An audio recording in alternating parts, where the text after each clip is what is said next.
I'm putting my extremely profoundly disabled 7-year-old into a residential facility so I can forget he exists. I'm not sorry.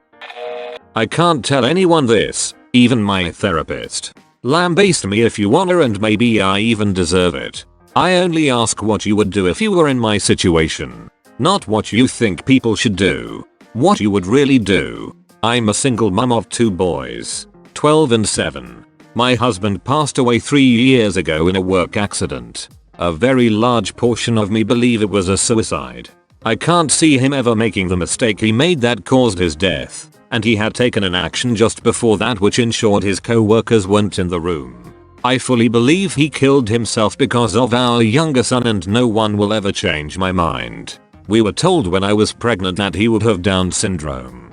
We could handle that, even if it was severe. It turned out he has a chromosome deletion.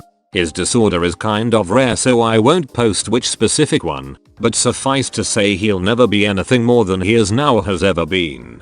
And what he is nothing. He doesn't appear to have any awareness and never has. His eyes are locked in one position. He doesn't respond to noise, touch, or pain. He is total care. He is capable of nothing. He is tube fed and on oxygen. He is in diapers and will be forever. He makes no sounds, no attempts to communicate. He never even really cried as a baby. He has never made an attempt to interact with anyone or his environment.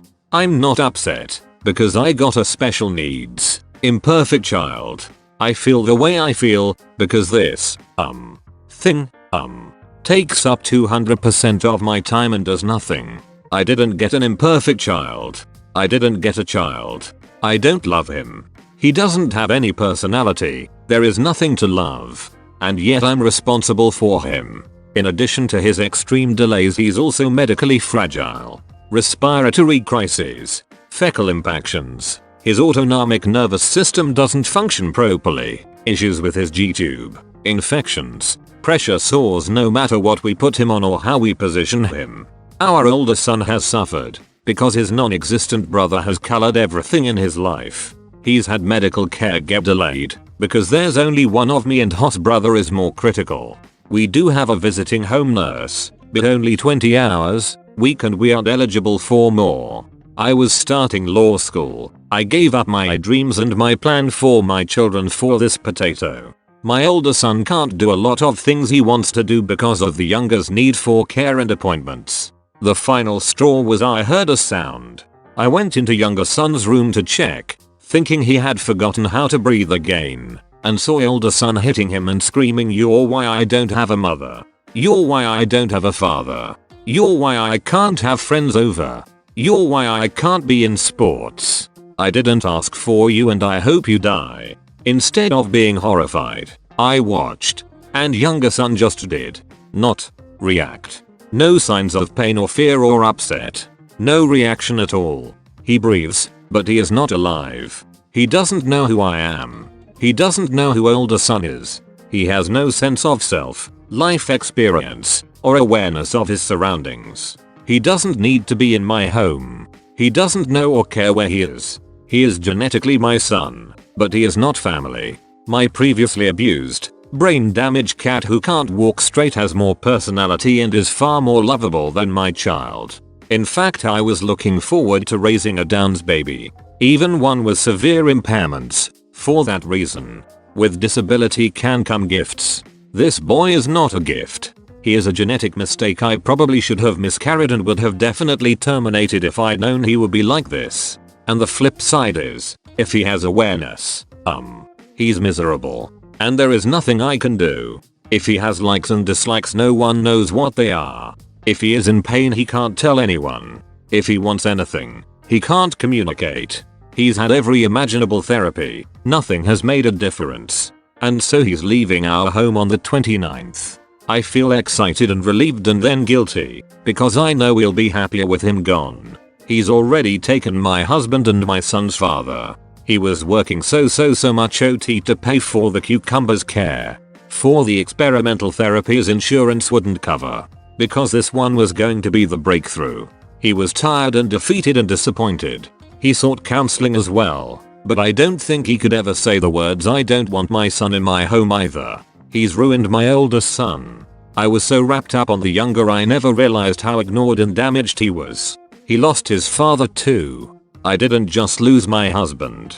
He is my priority now, and this malignant lump can be someone else's problem. At least they'll be paid a wage to care for him. At least they'll get a break from him when they punch out. I just want to never think of him again, and I'm not sorry. And for that, I'm sorry. Thanks for reading.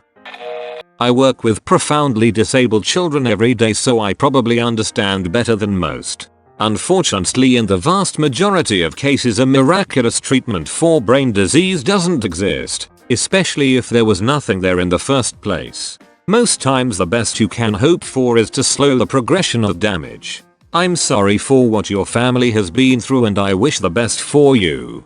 Exactly, a chromosome deletion this rare is not going to improve. Now this is going to sound fricked up, but that kid and kids, no, people like him don't need to be alive. They should be allowed just to peacefully pass away like they would have done in nature. No natural argument isn't a great argument, as nature is savage and barbaric. But so is having what amounts to nothing more than a bag of flesh that has no hopes of being anything more consume someone's life. Hell, keeping someone who is this catatonic or similarly catatonic only so we can feel better about ourselves when they endure such a pitiful existence is kinda barbaric. Coincidentally, I made a comment similar to this about keeping old, sick animals alive in a different thread earlier today.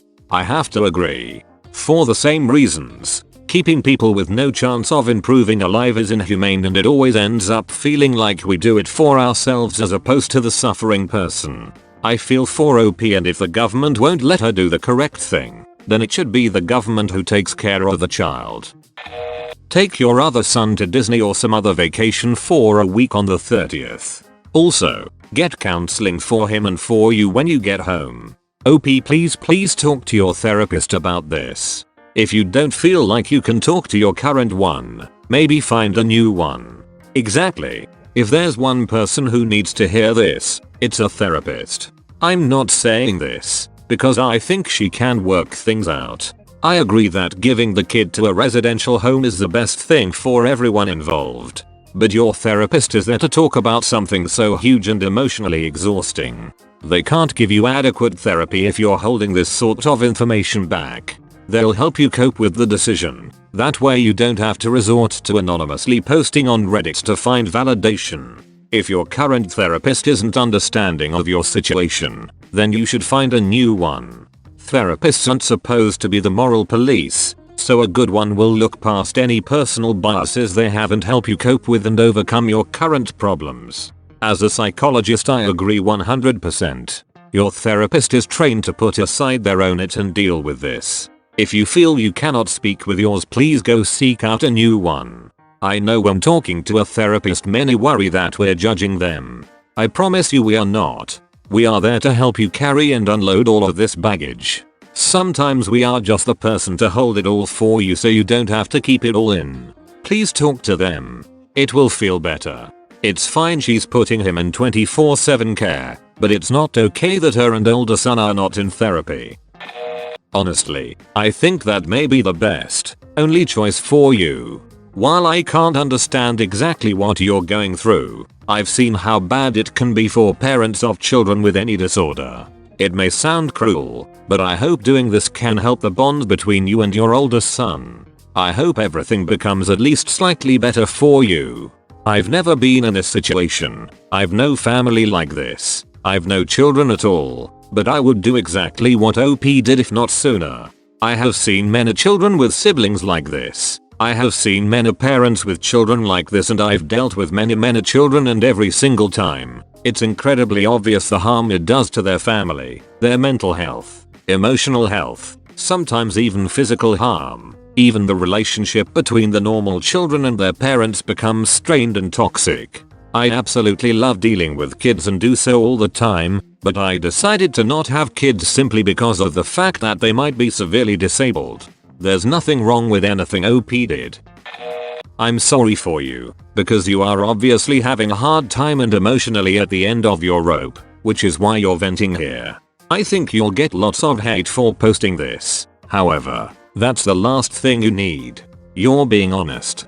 You can't handle this. Putting the child in a residential facility may be the right thing to do for your family, for him as well as for you and your other son. You are not harming him. I think you also are still processing your husband's death. I can't empathize with either situation, but it seems like a heavy load. I don't know what I would do in that situation, and no one can judge who hasn't been in your shoes.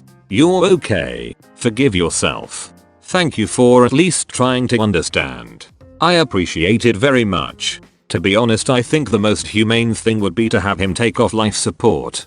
There is really no reason for him to be alive. If there even was a consciousness, and there would it be a life worth living trapped inside a cocoon incapable of any form of communication or stimulation? Like you said, he is just a walking pile of organs. I completely agree with you. I'm sorry to anyone who argues life at any cost. However, when doing legal paperwork with my family, we've all made it abundantly clear to one another that if any one of us end up in a vegetative state on life support, just pull the plug.